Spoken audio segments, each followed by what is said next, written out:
video classes for the student of Institute of English Shahab Latif University, Kharpur.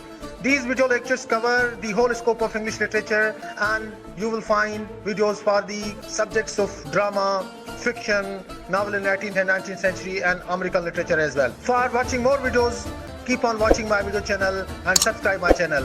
I thank you all and I love you all.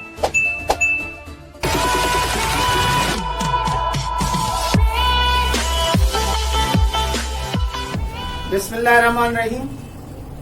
Welcome to the video classes for the students of Institute of English Shahab Latif University, Kharpur. This time I am here to present before you the final scene of Dr. Faustus. Ladies and gentlemen, for Marlowe's Dr. Faustus, it is said that this is a play with a marvelous beginning and an excellent ending. There is nothing in middle. And let me remind you that one of the reasons for Marlowe's mysterious killing was the production of Dr. Faustus. Because in the first part of Dr. Faustus, there are some heretic dialogues. The dialogues that are blasphemous in terms of religion. But when we read the final scene of Dr. Faustus, we come to know that Dr. Faustus is in fact a grotesque religious play. When we go through the final scene of Dr. Faustus, that is beautifully depicted by Christopher Marlowe, we come to know that Dr. Faustus is in fact a religious play in which Marlowe invokes the mercy of God. I would be reading the final scene and will try to explain it in simple and lucid language. Now this is the final scene of Dr. Faustus. Dr. Faustus waits for his body and soul to be taken by Mephistopheles and Lucifer to the hell. Faustus. Ah, Faustus, now hast thou but one bare hour to live, and then thou must be damned perpetually. Faustus realizes that his hour is come, and there is only 1 hour left, and then Faustus will be doomed forever. Stand still, you ever morning spirits of heaven, that time may cease and midnight never come. Realizing his final fall, Faustus implores time to be stopped. Faustus requests time to be stopped so that midnight may never come. And Faustus goes on and says, fair nature's eye, rise, rise again and make perpetual day. Faustus requests the day to come again. Faustus is thinking of something unbelievable. Faustus wishes that midnight may never come, and then all of a sudden day may take charge of night. But Faustus knows very well that it won't happen. So Faustus has another offer. Faustus says, oh, let this hour be but a year, a month, a week, a natural day. Faustus, after realizing that the day will not come, interrupting the night, now looks for the elongation of that 1 hour. Faustus first wanted that this hour's period should be equal to the period of 1 year. But Faustus realizes that it won't happen. Then Faustus said that it must be equal to 1 month. Again Faustus realizes that it is impossible. Then Faustus comes down and asks for a week, that this hour should be equal to 1 week. But again Faustus realizes that this won't happen. And then Faustus comes to the final settlement, that is of a natural day, that at least this 1 hour should be equal to 1 natural day. Why Faustus is looking for this time? That Faustus may repent and save his soul. Oh, see, Faustus is now at the verge of repentance. Faustus wants little time so that he may repent and may save his soul. And Faustus says, oh, lente, lente, cautai, nocte sequae, oh, slowly, slowly, run ye the horses of the night. The star moves still, the time turns, the clock will strike, the devil will come, and Faustus must be damned. Faustus is now hopeless. Faustus knows that now there is no mercy for him, and when the time comes sharp, he will be taken to hell by Mephistopheles and his friends. Oh, I leap up to my God who pulls me down. Now Faustus is looking towards God, but he feels as if somebody is pulling him down. See where Christ's blood stains in the firmament. Faustus is now looking for the blood of Christ that has paid the price for the sinners.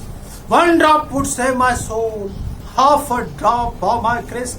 Faustus is now looking for one drop of Christ's blood to save his life. But Faustus knows that he had remained antichrist throughout his life, that he was blasphemous. Then Faustus looks for half of the drop of the blood of Christ. Oh, and rend not my heart for naming of my Christ, you will. I call on him, oh, spare me, Lucifer. But when Faustus takes name of Christ, Lucifer pinches his heart, and he requests Lucifer not to hurt him this time for taking the name of Christ. Where is it now? It's gone. And see where God is stretched out his arm and bends his ireful brows. Faustus knows that Christ's blood is taken away from him.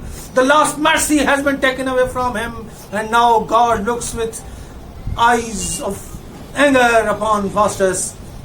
Then Faustus has no other option but to implore for such sentence. Faustus says, mountain and hills, come and fall on me and hide me from the heavy wrath of God. Faustus is looking for some hidden place so that he may escape the wrath of God. But no. Then will I headlong run into the earth. Faustus is looking for another solution, that he must go and dive deep inside earth. Earth, gap. Oh no. It will not happen. You start that trend at my nativity, whose influence had blotted death and hell, now drop Faustus like a foggy mist into the entrails of the loving clouds. After being disappointed by earth, now Faustus is looking for his stars. Faustus requests his stars to take him, to convert him into mist and take him to the clouds, that when you vomit forth into air, so that when these clouds burst, my limbs may issue from your smoky mouth, so that my soul may ascend to heaven. Faustus is looking for the destruction of his body. Faustus wants his soul to be taken to heaven, but all this seems impossible, and the clock strikes the half hour. Half the hour is past, it will all be past and on, O God, if thou wilt not have mercy on my soul. Yet for Christ's sake, whose blood had ransomed me, impose some end to my incessant pain. Now Faustus deals with God and requests God that if God doesn't forgive Faustus for the sake of the blood ransom for the sinners, Faustus has another option for God. He requests God to lower his pain. He requests God that there must be little end to his incessant pain. Impose some end to my incessant pain. Let Faustus live in a hell 1,000 years, 100,000, and at last be saved. Faustus is ready to suffer for 1,000, for 100,000 years in hell, but he wants to be saved at the end. Oh, no end is limited to damned soul. Why one though not creature wanting soul? But Faustus knows that once he enters into the hell, there is no solution for him. So Faustus is looking for his existence and thinks that why he was given existence as a human being, why wasn't he created as a wild beast? Oh, why is this immortal that thou hast? Yea, Pythagoras, metempsychosis, where there the true, this soul should fly from me and I be chained unto some brutish beast.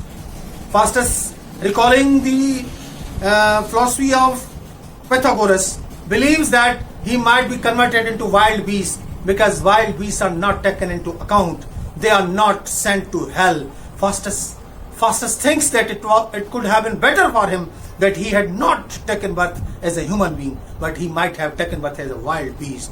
And Faustus says, all beasts are happy, for when they die, their souls are soon dissolved in elements, but mine must live still to be plagued in hell.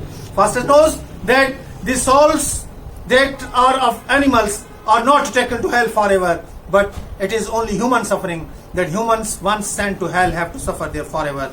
Then Faustus says, cursed be the parents that engendered me, Faustus curses his parents, but then realizes that it is not fault of his parents. Faustus says, "No, Faustus, curse thyself, curse Lucifer that has deprived thee of the joys of heaven." Then Faustus realizes that it is not fault of his parents. It is fault of Faustus himself. It is fault of Lucifer. That's why Faustus has suffered. The clock strikes 12. Oh, it strikes, it strikes. No, body turned to air. All Lucifer will bear thee quick to hell. Faustus is looking for the decomposition of his body, and then thunder and lightning comes there. Oh, soul, be changed into little water drops and fall into the ocean, never be found. Faustus is looking for the end of his existence and wants to be converted into the ocean drops. But then the devils enter. And then Faustus says, my God, look not so furious on me. Adders and serpents, let me breathe a while. Faustus is looking for little solution. Why? Ugly hell, gap not. Come not, Lucifer. I'll burn all my books, Mephistopheles. And at the end, Faustus wishes that his all books may be burned, because all the books had led him towards this destruction. And then Mephistopheles and other devils enter and take Faustus' soul and body towards hell. This is the end of this beautiful play. I hope that you might have enjoyed this play. Thank you very much for watching.